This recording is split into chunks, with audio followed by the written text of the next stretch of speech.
मित्रांनो, पुन्हा एकदा माझ्या नवीन व्हिडिओमध्ये तुम्हा सर्वांचं स्वागत आहे। मित्रांनो, आज आपण माझ्या पाठीमागे जो किल्ला दिसत आहे त्या किल्ल्यावर जाणार आहे। त्या किल्ल्याचं नाव आहे धोडप हा किल्ला आहे। मित्रांनो, चला आता आपण सुरुवात करू किल्ल्यावर जाण्यासाठी। मित्रांनो, आज किल्ल्यावर जाण्यासाठी माझ्याबरोबर माझे काही मित्र आहेत। जसं की जनार्दनला तुम्ही ओळखताच, तो आपल्याला मार्कंडिया किल्ल्यावर देखील होता आणि जावळ्या किल्ल्यावर देखील होता। त्यानंतर माझा दुसरा मित्र आहे दिगंबर राऊत, त्यानंतर कैलास राऊत पण आहे, त्यानंतर दुसरा मित्र अजून सोमनाथ जोपळे देखील आहे, त्यानंतर जो तुम्हाला मागे दिसत आहे तो हेमंत जोपळे माझ्या बरोबर आहे। आज आम्ही सर्व आहोत आणि चला जाऊ किल्ल्यावर आणि माझ्या बरोबर एन्जॉय करा तुम्ही पण।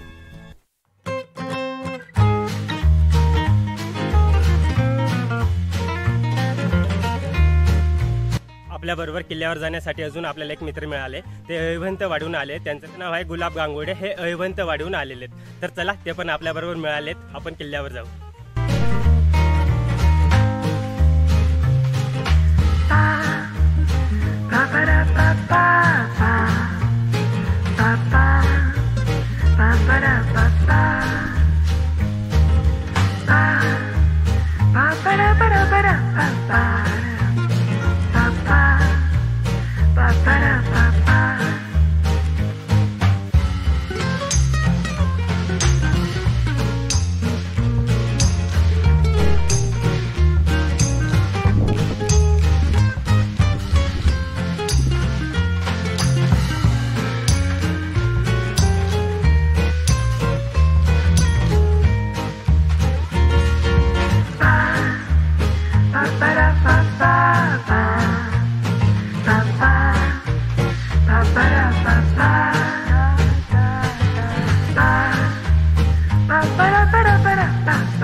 मित्रांनो, जेव्हा तुम्ही किल्ल्यावर येणार तेव्हा या ठिकाणी एक छोटंसं गाव आहे, वस्ती आहे। ती वस्ती आल्यानंतर तुम्हाला या ठिकाणी पाण्याची सोय, या ठिकाणी 2 टाके आहेत, तुम्ही हे पाणी पिऊ शकता। हे पाणी पिण्यायोग्य आहे, व्यवस्थित आहे, काही प्रॉब्लेम नाही आपल्याला पाणी पिण्यासाठी। तुम्ही बघू शकता, मी तुम्हाला पुन्हा एकदा दाखवण्याचा प्रयत्न करतोय। जो किल्ल्याचा आपण पहिला टप्पा चढून येतो, त्या पहिल्या टप्प्यानंतर हे आपल्याला 2 पाण्याचे टाके लागतात आणि हे पाणी इथली जी वस्ती आहे ते पाणी पिण्यासाठी वापरतात। या ठिकाणी हे टाकलेले आहे, नळी वाटणं पाणी वस्तीकडे जातं।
मित्रांनो, आपल्याला पुन्हा किल्ल्यावर 2 मित्र मिळालेत. एक देवीदास क्षत्रिय, ते इथलेच आहेत, जोरण इथनं धोडम किल्ल्यापासून जवळच गाव आहे आणि त्यांचा मित्र पण आहे, तो पुण्याहून आलाय किल्ल्यावर.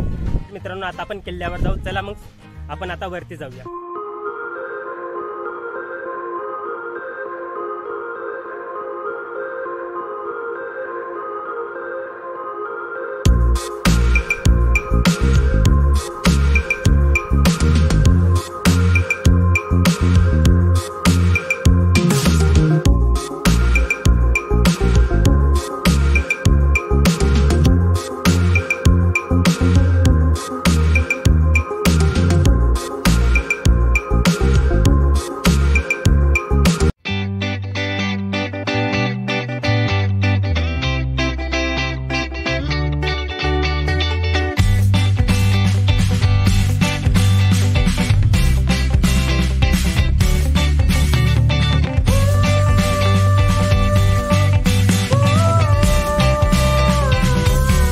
मित्रांनो, आपण किल्ल्यावर पोहोचलेले, बऱ्यापैकी पोहोचलेले. आता आपण थोड्याच वेळात किल्ल्यावर पोहोचणार.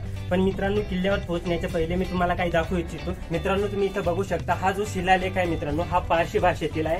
पारशी भाषेतील शिलालेख आहे आणि या शिलालेख मध्ये जे अलीवर्दी खानने जे किल्ले जिंकले होते त्यांचा उल्लेख या पारशी शिलालेख मध्ये केलेला आहे. आणि तुम्हाला आता मुख्य दरवाजा दिसेल, मी तुम्हाला दाखवण्याचा प्रयत्न करतो.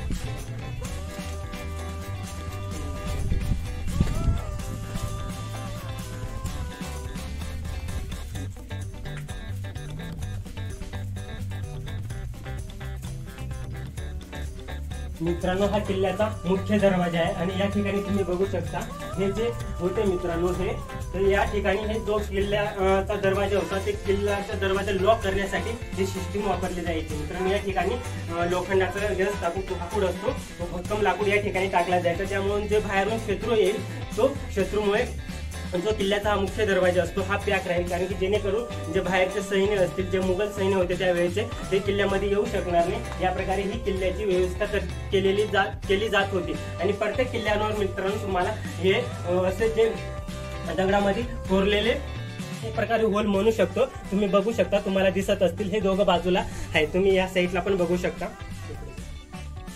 मुख्य दरवाजाच्या ह्या बाजूला पण आहे, तुम्ही बघू शकता. ह्या प्रकारे हे एक दरवाजा लॉक करण्यासाठी ही सिस्टीम वापरली जायची. आणि किल्ल्याचा मुख्य दरवाजा आहे. आणि हा दरवाजा मित्रांनो, या दरवाजाचं वैशिष्ट्य म्हणजे जो हा कातळ खडक होता, हा खडक फोडून हा दरवाजा बनवला गेला आहे.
या ठिकाणी खूप अशी मोठी गुहा कोरलेली आहे. मी तुम्हाला दाखवण्याचा प्रयत्न करतोय, तुम्ही बघू शकता.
मित्रांनो, आपण जो किल्ला होता तो पूर्णपणे फिरलेलो आहे. आता आपण किल्ल्याचा थोडा इतिहास जाणून घेऊ.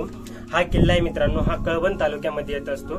जे कळवण तालुक्यामध्ये नाशिक जिल्ह्यामध्ये जी सातमाळा पर्वत रांग आहे, रांगेमध्ये हा सर्वात उंच किल्ला आहे. मित्रांनो, या किल्ल्याची उंची आहे ती 1451 मीटर आणि फुटामध्ये सांगायला गेलं तर 4759 फूट इतकी या किल्ल्याची उंची आहे. मित्रांनो, हा जो किल्ल्याचा प्रकार आहे हा गिरिदुर्ग या प्रकारामध्ये मोडत असतो. आणि मित्रांनो, हा किल्ला चढण्यासाठी इतका अवघड नाही, मध्यम स्वरूपाचा हा किल्ला आहे. चढण्यासाठी व्यवस्थित आहे, असं म्हणजे चढण्यासाठी खूप अवघड असा किल्ला नाहीये, मध्यम स्वरूपाची चढाई आहे. आणि मित्रांनो, हा किल्ला सातमाळा जी पर्वतरांग आहे त्या पर्वतरांगेमधील सर्वात उंच किल्ला आहे. त्याचे वैशिष्ट्य म्हणजे मित्रांनो, तुम्ही हा जो किल्ला आहे, तुम्हाला मी किल्ला दाखवला, हा शिवलिंगाच्या आकारासारखा किल्ला आहे. मित्रांनो, कसा आकार आहे किल्ल्याचा, शिवलिंगाच्या आकारासारखा हा किल्ला आहे. मित्रांनो, राघोबा दादा आणि पेशवा यांच्यामध्ये झालेल्या संघर्षांमध्ये हे किल्ल्याचं खूप मोठं महत्व होतं. आणि मित्रांनो, जेव्हा शिवाजी महाराजांनी दुसऱ्यांदा सुरत लुटले होते तेव्हा शिवाजी महाराज या किल्ल्यावर आले होते, हा किल्ला बघण्यासाठी आले होते. आणि त्यानंतर मित्रांनो 1818 मध्ये हा किल्ला इंग्रजांच्या ताब्यामध्ये गेला. अशा प्रकारे मित्रांनो, मी तुम्हाला धोडप हा किल्ला पूर्णपणे दाखवण्याचा प्रयत्न केला. मित्रांनो, तुम्हाला हा व्हिडिओ कसा वाटला, तुमचा अभिप्राय मला कमेंट बॉक्समध्ये नक्की कळवा. आणि पुन्हा भेटूया एका नवीन व्हिडिओमध्ये. तोपर्यंत धन्यवाद आणि बघत राहा मी कळवणकर या युट्यूब चॅनलला.